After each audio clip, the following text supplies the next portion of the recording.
20장.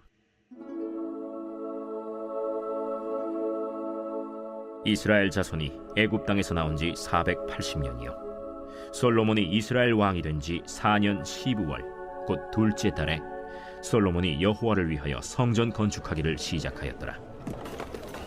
솔로몬 왕이 여호와를 위하여 건축한 성전은 길이가 60규빗이요 너비가 20규빗이요 높이가 30규빗이며 성전의 성소 앞 주랑의 길이는 성전의 너비와 같이 20규빗이요 그 너비는 성전 앞에서부터 10규빗이며 성전을 위하여 창틀 있는 붙박이 창문을 내고 또 성전의 벽 곧 성소와 지성소의 벽에 연접하여 돌아가며 다락들을 건축하되 다락마다 돌아가며 골방들을 만들었으니 하층 다락의 너비는 5규빗이요 중층 다락의 너비는 6규빗이요 셋째 층 다락의 너비는 7규빗이라. 성전의 벽 바깥으로 돌아가며 턱을 내어 골방 들보들로 성전의 벽에 박히지 아니하게 하였으며 이 성전은 건축할 때에 돌을 그 뜨는 곳에서 다듬고 가져다가 건축하였으므로 건축하는 동안에 성전 속에서는 방망이나 도끼나 모든 철 현장 소리가 들리지 아니하였으며 중층 골방의 문은 성전 오른쪽에 있는데 나사 모양 층계로 말미암아 하층에서 중층에 오르고 중층에서 셋째 층에 오르게 하였더라. 성전의 건축을 마치니라. 그 성전은 백향목 석가래와 널판으로 덮었고 또 온 성전으로 돌아가며 높이가 5규빗 되는 다락방을 건축하되 백향목 들보로 성전에 연접하게 하였더라. 여호와의 말씀이 솔로몬에게 임하여 이르시되 내가 지금 이 성전을 건축하니 네가 만일 내 법도를 따르며 내 율례를 행하며 내 모든 계명을 지켜 그대로 행하면 내가 네 아버지 다윗에게 한 말을 네게 확실히 이룰 것이요 내가 또한 이스라엘 자손 가운데에 거하며 내 백성 이스라엘을 버리지 아니하리라.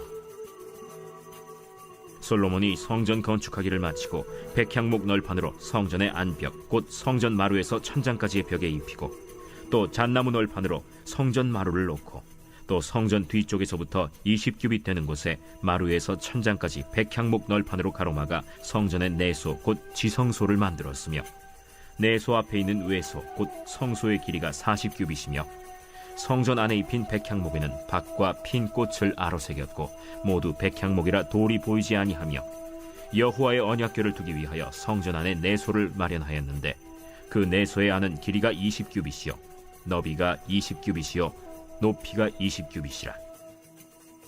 정금으로 입혔고 백향목 제단에도 입혔더라.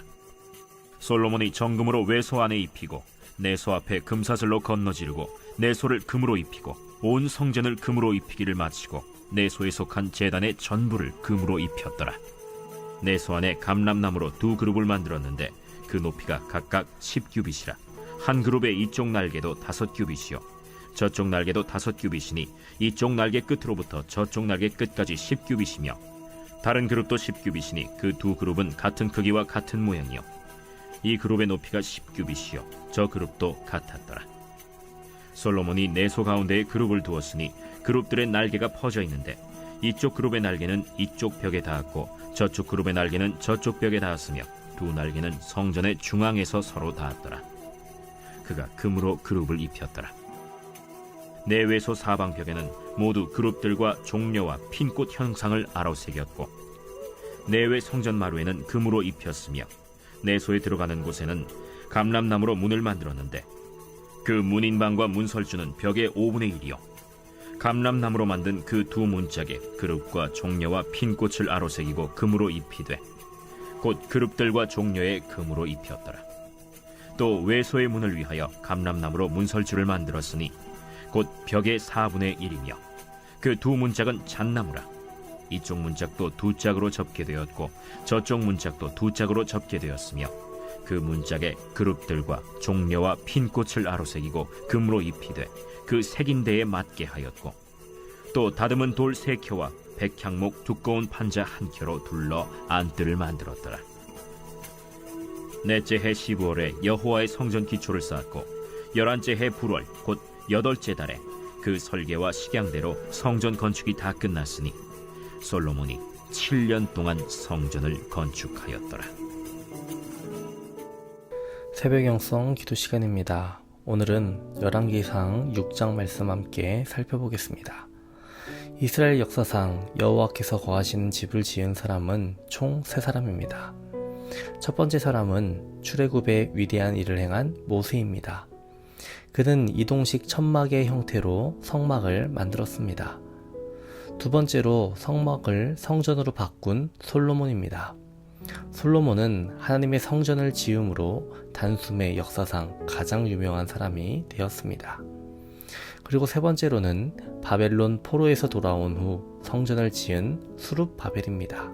오늘 본문에는 성전 건축에 대한 내용이 나옵니다. 광야 시대에 성막에 있던 성소, 지성소 그리고 뜰이 그대로 이 성전 안에 들어오게 됩니다. 그리고 이뿐만 아니라 다락방, 골방 등 다양한 방들도 성전 안에 생겨나게 되었습니다. 하나님께서는 여러 개의 방을 만들게 하셨고 여기에는 하나님의 의도가 있었던 것으로 보입니다. 하나님께서는 솔로몬 왕에게 이렇게 말씀하셨습니다. 11절에서 13절입니다. 여호와의 말씀이 솔로몬에게 임하여 이르시되 네가 지금 이 성전을 건축하니 네가 만일 내 법도를 따르며 내 율례를 행하며 내 모든 계명을 지켜 그대로 행하면 내가 네 아버지 다윗에게 한 말을 내게 확실히 이룰 것이요 내가 또한 이스라엘 자손 가운데에 거하며 내 백성 이스라엘을 버리지 아니하리라 하셨더라. 솔로몬은 하나님께서 말씀하신 대로 성전을 건축했습니다. 그런데 그것이 끝이 아니라는 것을 하나님께서 지금 말씀해 주시는 겁니다. 이제부터 해야 할 것은 하나님께서 말씀하신 법도와 율례대로 행하는 것입니다. 모든 계명을 지키는 것입니다. 하나님께서 솔로몬에게 성전을 짓게 하신 것은 최고의 축복이었습니다. 그런데 여기에서 머물러서는 안 됐습니다. 이것이 시작이었고 사실 어떤 방향으로 나아갈지 발전할지 그것이 더 중요한 것이었습니다.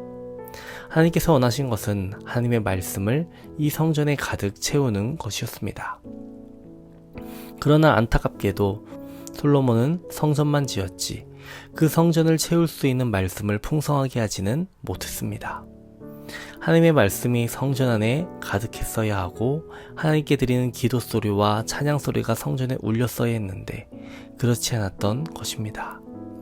성전의 규모가 커지게 되었고 성전에 부속되는 방들이 아주 많아지게 되었습니다. 모든 것이 커진 것처럼 하나님을 향한 사랑도 커지고 믿음도 깊어져야만 했는데 그렇지 못했습니다. 성전을 살펴보면 지성소나 성소에는 큰 변화가 없었지만 성전들에는 많은 변화가 생기게 되었습니다. 어쩌면 이런 변화가 정상적인 것일 수도 있지만 달리 생각해보면 본질 이외의 것이 너무나도 많이 추가된 것으로 생각됩니다. 다락방이 생겼고 골방들이 생겼습니다. 하나님께서 계획하신 바가 있었지만 솔로몬은 그 의도를 정확히 파악하지 못한 것으로 보입니다. 옛날에는 하나님께 제사를 드리고 성소에서 분향하며 지성소에 들어가는 것이 전부였습니다. 하나님과의 관계가 가장 중요했습니다. 그러나 이제는 많은 방들이 만들어지게 되니까 그 방에서 무엇을 할까 그것을 고민하게 되었습니다. 그 방들에 주목하기 시작했습니다. 본질이 아닌 비본질의 마음을 빼앗겨 버렸습니다. 결국 나중에 이 다락방들이 우상을 섬기는 방들로 변해버립니다. 오늘 본문을 통해 우리는 형식보다 정신이 더 중요함을 보게 됩니다. 교회에 왔다 갔다 하는 것이 본질이 아닙니다. 말씀 앞에서 주님을 만나는 것, 그것이 본질입니다. 교회 안에 말씀이 가득해야 합니다. 많은 성도들이 말씀 앞에서 서게 되고 은혜 받기를 기도해야 하겠습니다. 사도 바울은 우리가 교회라고 주님의 전이라고 말합니다. 그러니 우리 안에 무엇이 가득해야 하겠습니까? 주님의 말씀이 가득해야 하는 것입니다.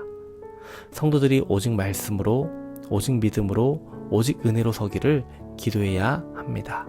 그리고 나 자신이 먼저 말씀 위에 서고 기도의 줄을 붙잡아야 하겠습니다. 오늘 하루도 주님께 더욱더 기도하고 말씀 위에서는 저와 여러분 되시기를 주님의 이름으로 축원합니다. 오늘의 공동기도 제목은 환우들을 위한 기도입니다. 이영숙 권사님, 박지순 권사님, 김세영 권사님, 유은영 권사님, 오유미 집사님, 황윤호 집사님, 박사연 청년, 유경민 청년의 치유를 위해서 기도해 주시기 바랍니다. 각종 질병과 불면증, 공황장애, 마음의 병이 치유되기를 기도해 주시기 바랍니다. 기도하겠습니다. 거룩하신 하나님, 우리의 마음과 생각이 주님께 집중되어 모든 비본질적인 요소의 마음을 빼앗기지 않고 오직 주님과의 관계에 집중하는 우리들 되게 도와주옵소서. 주님과 더욱 깊이 만나고 주의 말씀에 더욱더 깊이 뿌리내리는 우리들 되게 하여 주옵소서. 담임 목사님을 위해 기도합니다. 담임 목사님들 강건하게 하시고 성령 충만케 하여 주옵소서. 말씀이 선포될 때마다 치유와 회복의 역사를 허락하여 주옵소서. 얼음처럼 차가운 마음 녹여주시고 바위처럼 굳은 마음 깨트려 주옵소서. 태중의 아이를 기다리는 성도들이 있습니다. 자녀를 선물로 주옵소서. 사고로 입원한 성도들, 수술받은 이들 빠른 회복하게 하여 주옵소서. 암과 싸우고 있는 권사님들, 집사님들, 청년들 주님 붙잡아 주시고 치유의 빛을 비춰 주옵소서. 우울증을 겪는 성도들에게 새 힘을 주시고 공황장애와 불면증을 겪는 성도들에게 평안을 주시고 마음의 상처 입은 성도에게 위로를 허락하여 주시옵소서.